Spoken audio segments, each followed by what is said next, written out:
اعوذ باللہ من الشیطان الرجیم بسم اللہ الرحمن الرحیم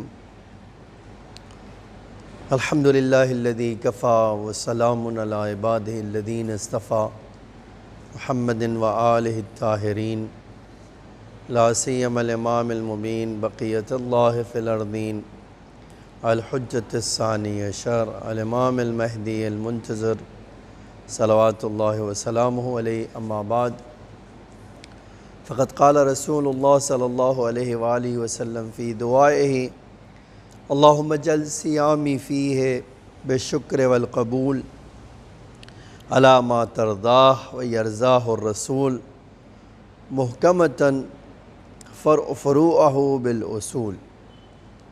عزیزان گرامی، تیسویں ماہ مبارک کے رمضان کی دعا، اللہ کے رسول کہتا ہے 30 ماہ مبارک کو آپ یہ دعا کرو، میں یہ دعا کروں کہ اے اللہ 30ویں دن کے روزے کو ہمارے اے اللہ بالشکر والقبول، اے اللہ تو موقع دے کہ میں تیرا شکریہ ادا کروں، اور اے اللہ میرے روزے کو قبول فرما لے اس طرح سے علی ما ترضاہ، جیسا کہ تو روزہ رکھنے پر راضی ہوتا ہے، ویرضاہ الرسول، اور تیرا رسول راضی ہوتا ہے، محکمۃ فروعہ بالاصول، اور اے اللہ یہ روزہ میرا مضبوط ہو، پائیدار ہو، کیسے؟ فروعہ بالاصول، کہ انسان کا عقیدہ جب طاقتور ہوتا ہے تو اس سے جو شاخیں نکلتی ہیں، اس سے جو عمل نکلتا ہے وہ بھی مضبوط اور پائیدار ہوتا ہے۔ تو دو جملے اس دعا میں قابل وضاحت، اور دیکھیے ہم جب یہ کہہ رہے ہیں کہ خدایا آج کا روزہ ہمارا اس طرح ہو کہ تو اس کو قبول فرما لے، اور یہی نہیں قبول فرما لے، اس طرح قبول فرما لے کہ تو ہمارے روزے پر راضی ہو، اور یہی نہیں کہ تو راضی ہو، اے میرے پروردگار تیرا نبی بھی راضی ہو۔ اور اس کے بعد کہتے ہیں کہ اے اللہ اس روزے میں اتنی طاقت ہو کہ میرے اندر جو عقیدہ ہے تیری ذات کے اوپر، اس عقیدے کی مضبوطی سے یہ روزے کا عمل جب نکل کر آئے تو اس میں وہ تمام خوبیاں پائی جاتی ہیں جو ایک روزے دار میں پائی جاتی ہیں۔ اسی لیے اب آپ اگر ہم مسلسل اس بارے میں بات کرتے آئے ہیں، اس بارے میں اگر آپ غور کریں تو ایک چیز ہے شکریہ، جس میں ہم پہلے ہی جملے کہتے ہیں بالشکر والقبول۔ شکریہ ہمیشہ نعمتوں کے لیے کیا جاتا ہے۔ اللہ آپ کو اور مجھے جب توفیق دے اور اس کی نعمتیں ہمیں ملیں تو ہم کیا کریں؟ ہم کہیں کہ اے اللہ ہم تیرے اس نعمت پر اور تیری توفیق پر شکر گزار ہیں۔ آپ یہ نہ سمجھئے کہ یہ شکریہ بہت معمولی چیز ہے، یہ شکریہ بہت بلند چیز ہے۔ شاکر ہونا ایک بہت بڑا ہنر ہے، حقیقت میں آپ کہہ سکتے ہیں ایک بہت بڑا کمال ہے، ایک بہت بڑا اخلاق ہے، یہ انسان شاکر بن جائے۔ قرآن میں جب ہم پڑھتے ہیں تو شیطان جو ہے کہتا ہے اے اللہ لأقعدن علی صراطک المستقیم، اے اللہ میں یقیناً تیرے سیدھے راستے پر بیٹھوں گا، اور اس کے بعد جو کہتا ہے کہ اے اللہ لا تجد اکثرہم شاکرین، اور میں کچھ ایسا کروں گا کہ تیرے اکثر بندے جو ہے شکریہ ادا نہیں کر سکیں، تیرے اکثریت تیرے بندوں کی ہوگی جو شکریہ ادا نہیں کر سکیں۔ اچھا، اس بات کی تائید خود بھی ہوتی ہے، قرآن اللہ نے بھی کہا ہے قلیل من عبادی الشکور، میرے بہت کم بندے شکر گزار ہیں۔ اچھا، ایک واقعہ سناتا ہوں، کتنا خوبصورت واقعہ ہے۔ اگرچہ یہ خواب سے تعلق رکھتا ہے، لیکن پھر بھی آپ دیکھیے، ایک بچہ، ایک جوان بچہ کہتے ہیں مجھے فرشتوں کے درمیان لے جایا۔ تو جب میں دیکھا، اب یقیناً جب اس کی روح پرواز کر رہی تھی اور اس وادی میں گیا، تو کہتے ہیں میں نے دیکھا کہ بہت سارے فرشتے جو ایک جگہ ہیں جمع ہوئے ہیں، اور ایک باکس سے لیٹر نکالتے ہیں، خط نکالتے ہیں اور جلدی جلدی کھول رہے ہیں۔ تو میں نے بڑی تعجب سے ان کو دیکھا، اتنے سارے فرشتے اور اتنی تیزی سے کام کرنے میں مصروف ہے۔ کہتے ہیں تھوڑی دور گیا تو دیکھا کہ یہاں پر اسی طرح کے فرشتے ہیں، لیکن اب وہ کور بند کر رہے ہیں کچھ رکھ کے، اور بڑی تیزی سے کام کر رہے ہیں کہ وہ۔ پھر ایک جگہ گیا، دیکھا کہ کچھ فرشتے بڑے سکون سے بیٹھے ہوئے، خالی خالی بیٹھے ہوئے۔ تو میں نے پوچھا کہ بھائی تم سب کے علاوہ ابھی وہاں دیکھ کر آیا، وہ یہاں دیکھا تھا تو یہ، اور آپ کو دیکھ رہا ہوں تو ایک دم آپ کے پاس وقت ہی وقت ہے، فرصت ہی فرصت ہے۔ تو اس نے کہا ہاں مسئلہ مجھے فرصت ہی فرصت ہے۔ پوچھا کیوں؟ کہا جو پہلی جگہ دیکھ کر آیا ہو وہ اللہ کے بندوں کی دعائیں ہیں، یہ جو ہے اسی لیے وہ لیٹر فٹافٹ کھول رہے ہیں فرشتے کہ آخر اس نے اللہ سے مانگا کیا ہے، تو ہم اس کو دیکھ رہے ہیں۔ وہ پہلا گروپ جو تھا وہ اس کو دیکھ رہا تھا، اور جو تم دوسرے گروپ کو دیکھ رہے تھے کہ وہ کور بند کر رہے ہیں کچھ رکھ کے، وہ اللہ کی طرف سے ان کی دعا قبول کی جا چکی، اور فرشتے اب اس کو زمین پر بھیجنے کی تیاری کر رہے ہیں۔ تو یہاں سے کور پیک کر کے وہ زمین کے فرشتوں کے حوالے کر دیں۔ کہ تم کیا کر رہے ہو؟ کہ میں انتظار کر رہا ہوں کہ اب جو بندے ہیں جب ان کی دعا قبول ہو گئی تو وہ کیا رپلائی کرتے، لیکن افسوس یہ ہے کہ اس میں رپلائی کرنے والا کوئی نہیں ہے، اور بہت دیر میں کوئی ایک تو کہا وہ کیا جواب دیں گے؟ کہتے ہیں اس کا جواب بالکل سیدھا سادہ ہے، وہ کہتے ہیں اللہ ہم تیرے شکر گزار ہیں، بس اتنا ہی اس کا جواب ہے۔ تو آپ دیکھیں اس واقعے سے بھی اور قرآن کی آیت سے بھی پتہ چلتا ہے کیا؟ قلیل من عبادی الشکور۔ لیکن کیا ہمارا خدا بھی اس طرح ہے؟ آپ یقین جانیں جب ہم کوئی کام کرتے ہیں تو قرآن میں کئی جگہ آیا کہ تم اے میرے بندو تم اپنے فائدے کے لیے کرتے ہو، لیکن میں تمہارا شکریہ ادا کرتا ہوں۔ یہ ہے ہمارا خدا، اتنا مہربان کہ وہ عبادتیں ہمارے لیے قرار دی ہیں، اس کے باوجود جب ہم عبادت کرتے ہیں تو وہ قبول بھی کرتا ہے اور شکریہ بھی ادا کرتا ہے۔ یہ ہے وہ چیز۔ اب یہاں سے ایک چیز آپ بہت کم سنا ہوگا، میں اس کی طرف آنا چاہتا ہوں کہ اللہ کی جو نعمت ملتی ہے ہر انسان کے لیے ضروری ہے کہ اس کا شکریہ ادا کرے، اور جب شکریہ ادا کرے گا تو اللہ اس کی نعمت میں اضافہ کرے گا۔ یہ بھی ان شکرتم لازیدنکم، اگر آپ شکریہ ادا کرو گے تو اللہ آپ کی نعمتوں میں اضافہ کرے گا۔ لیکن اس قانون سے آیا کوئی چیز الگ ہے؟ اگر میں نے شکریہ ادا نہیں کیا، فرض کر لیجیے ہم نے شکریہ ادا نہیں کیا، تو کیا کچھ چیزیں اس قانون سے الگ ہیں کہ نہیں ہیں؟ قرآن نے 5 چیز بتائی، آپ شکریہ ادا کرو یا نہ کرو، خداوند عالم کی طرف سے اس کے لیے ایک الگ قانون ہے، ٹھیک ہے؟ وہ بھی کیا ہے؟ اسی لیے اللہ کی حکمت یہ ہے اس سلسلے میں کہ جب میرا دل چاہتا ہے تو میں ایک خاص لطف و کرم کی بنا پر، اس میں سے ایک چیز ہے بے نیازی۔ اللہ پیسہ دینے کے لیے یہ نہیں دیکھتا کہ میرا شکر گزار بندہ ہے یا کفر کرنے والا بندہ، یہ دیکھتا ہی نہیں، بلکہ کیا ہے؟ اللہ کی حکمت اسپیشل جو ہے اس میں ہے، جس کو چاہتا ہے وہ ٹھیک اس کو اللہ اس کو روزی دیتا ہے۔ اب آپ یہ جملہ ملاحظہ کیجئے، فَسَوْفَ يُغْنِيكُمُ اللَّهُ مِنْ فَضْلِهِ إِنْ شَاءَ، ان قریب میں تمہیں ڈھیر ساری دولت دوں گا فَسَوْفَ يُغْنِيكُمُ اللَّهُ مِنْ فَضْلِهِ، وہ بھی تم حقدار نہیں ہو، اپنے فضل سے میں دوں گا، وہ بھی میری مرضی ہے، اس میں کسی کو پوچھنا نہیں ہے مجھے۔ ورنہ آج اگر یہ اللہ نے اعلان نہ کیا ہوتا تو ہم سب سے پہلے اعتراض کرتے ہیں، اللہ کافروں کو ڈھیر ساری دولت دیتا ہے، مومنوں کو جو ہے روزی میں تنگی ہوتی ہے۔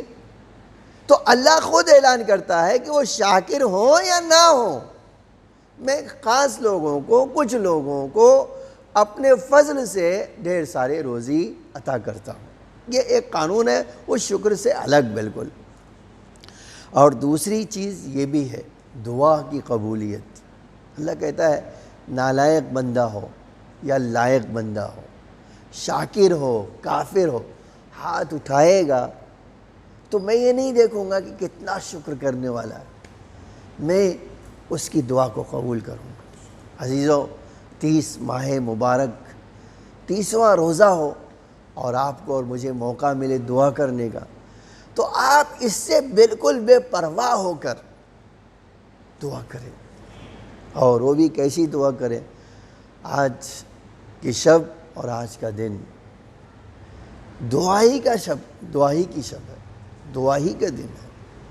اور اپنے مولا کو نہ بھولیں کہ غیبت میں ہمارا مولا سینکڑوں سال سے ہے، اس کی غربت پر رحم کھائیں اور اس کے لیے دعا کریں کہ اللہ ان کے ظہور میں تعجیل فرما دے اور زمین کو آقا کے ظہور کے لیے آمادہ فرما دے۔ تو ایک چیز کیا ہے؟ دعا کی قبولیت۔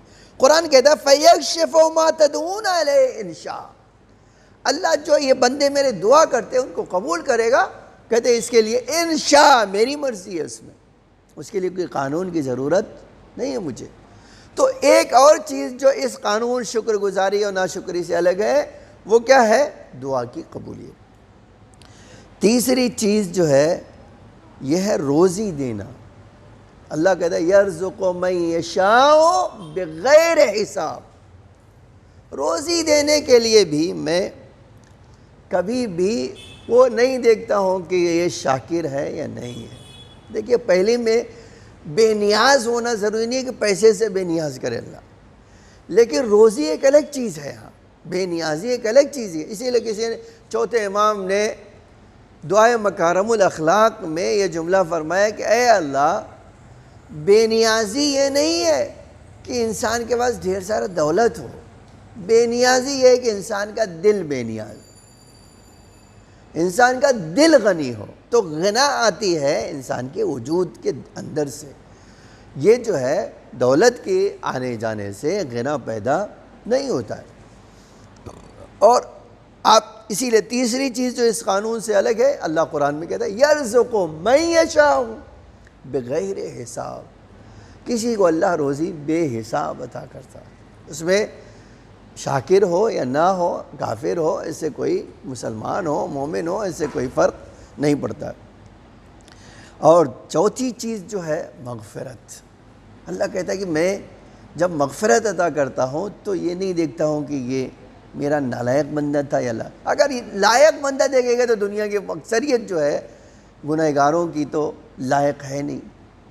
اسی لیے اللہ کہتا ہے وَيَغْفِرُ مَا دُونَ ذَلِكَ، شرک نہیں کرو گے، شرک کے علاوہ تمہارا جو گناہ بھی ہوگا یغفرو، معاف کر دوں گا تم۔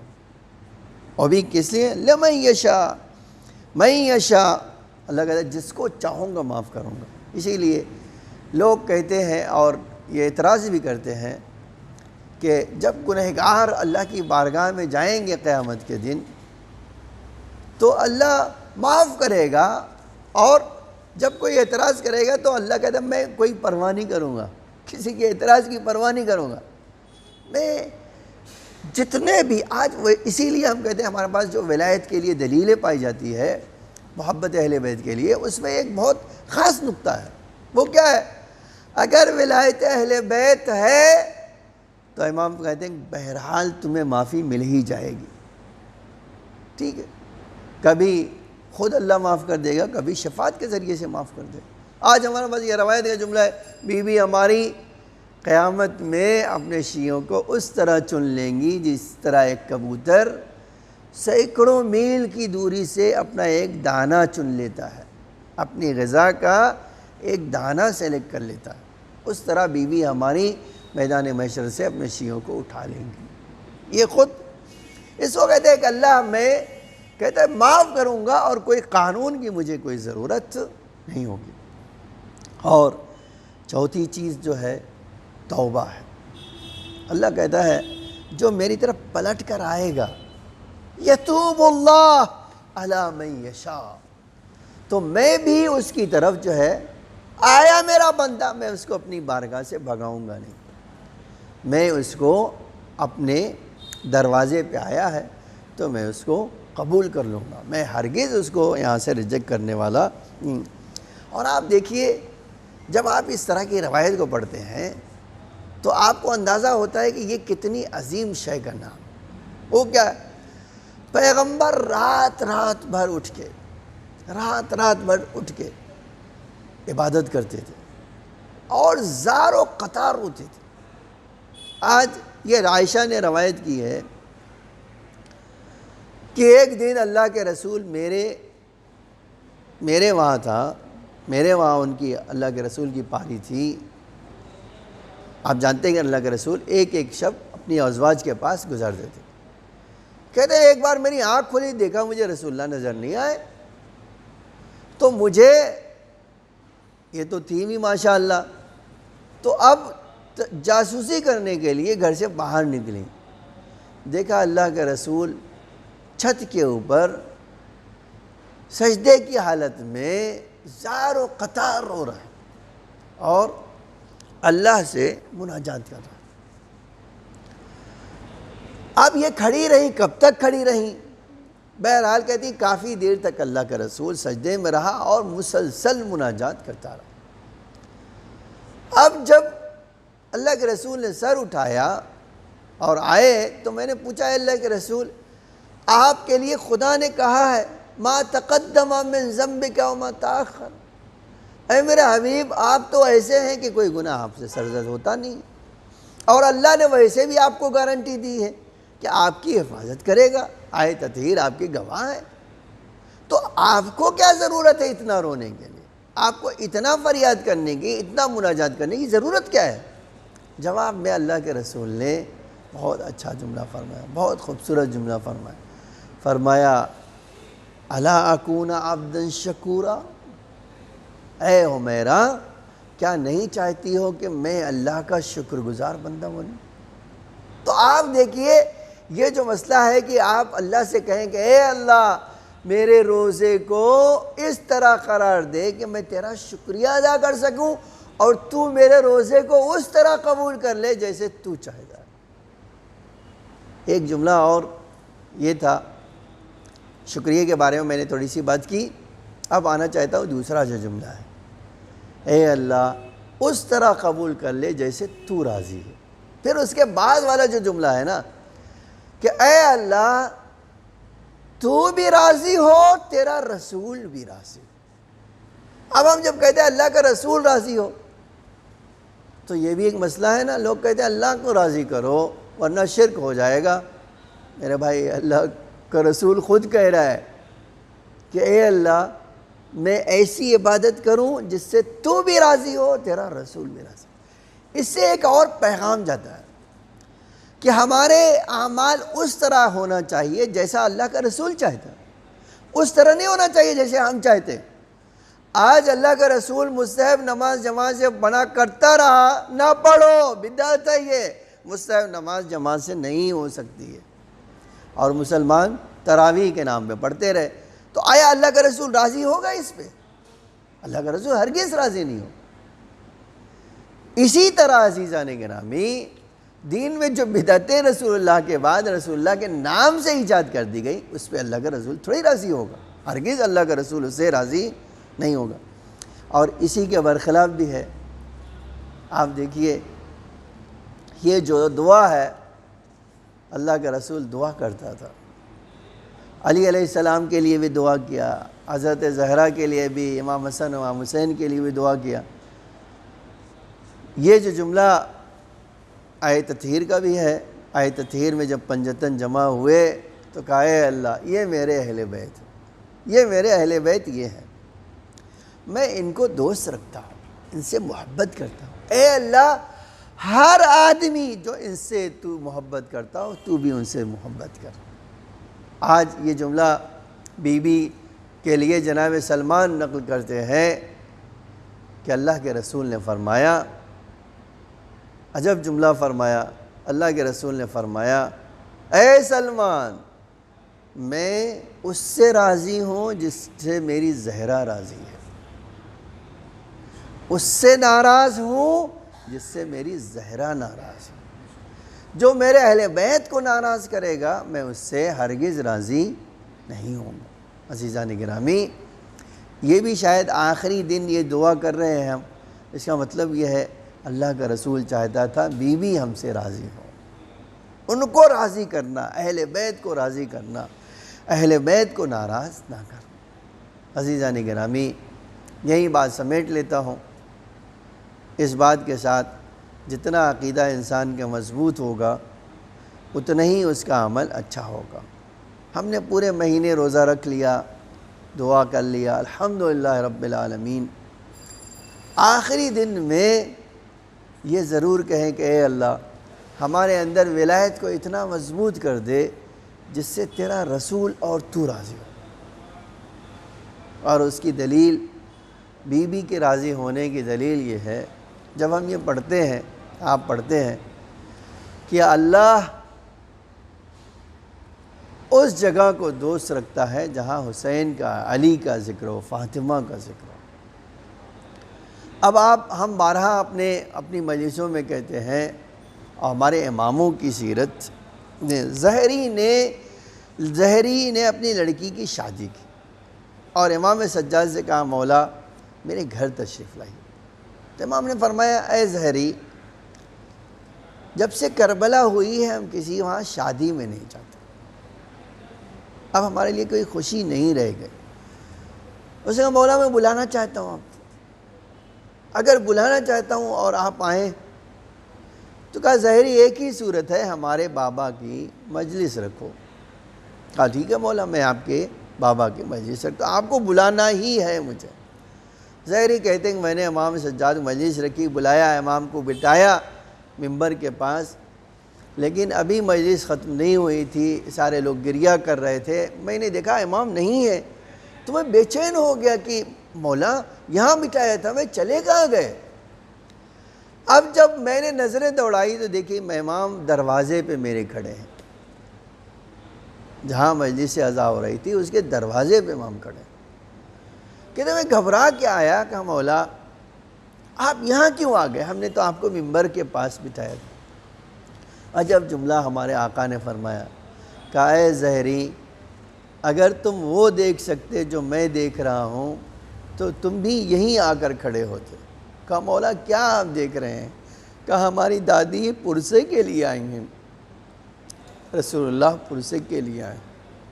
آپ اندازہ کیجئے حسین کا غم کیسا ہے کہ آقا ہمارے جو مجلس میں شریک ہو رہے ہیں ان کے لیے، ان کے استقبال کے لیے دروازے پہ کھڑے ہو۔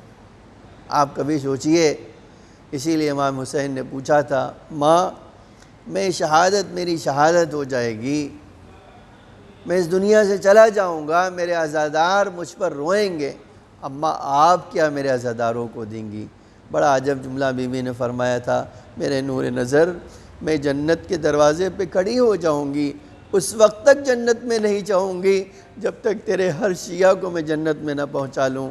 اور باب اعزا آپ بی بی کو پرسا دیجئے اور کہیے بی بی سلام ہو آپ کے حسین پر جس نے کربلا میں 3 دن کی بھوک اور پیاس کے ساتھ جام شہادت پیش کر لیا۔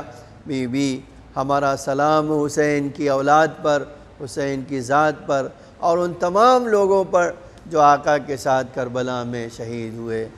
الا لعنۃ اللہ علی القوم الظالمین، سیعلم الذین ظلموا ای منقلب ینقلبون۔ الہی بحق زہرا و ابیہا و بعلہا و بنیہا وسر المستودع فیہا بعدد ما احاط بہ علمک۔ اے اللہ کسی محمد اور آل محمد کا واسطہ ہمارے اس مختصر سی عبادت کو قبول فرما، اے اللہ تجھے محمد اور آل محمد کا واسطہ جو مومنین پریشان حال ہیں ان کی پریشانیوں کو دور فرما۔ اے اللہ جو مقروض ہیں ان کے قرضوں کو ادا فرما، جو بے گھر ہیں انہیں گھر عطا فرما، جو بے اولاد ہیں انہیں اولاد نرینہ عطا فرما، جو اس دنیا سے گزر چکے ہیں ان کی مغفرت فرما، جو اے اللہ قید میں ہیں انہیں قید سے رہائی عطا فرما، جو ظالموں کے نرغے میں انہیں ظلم سے آزاد عطا فرما۔ آقا امام زمانہ علیہ السلام کے ظہور میں تعجیل فرما، زمین کو آقا کے ظہور کے لیے آمادہ فرما، ہم سب کو آقا کے حقیقی غلاموں میں شمار فرما۔ اے اللہ تجھے محمد اور آل محمد کا واسطہ ہمیں نور آل محمد سے مزین فرما۔ اے اللہ اس دنیا میں محبت اہل بیت اور آخرت میں شفاعت اہل بیت نصیب فرما۔ ربنا تقبل منا انک انت السمیع العلیم۔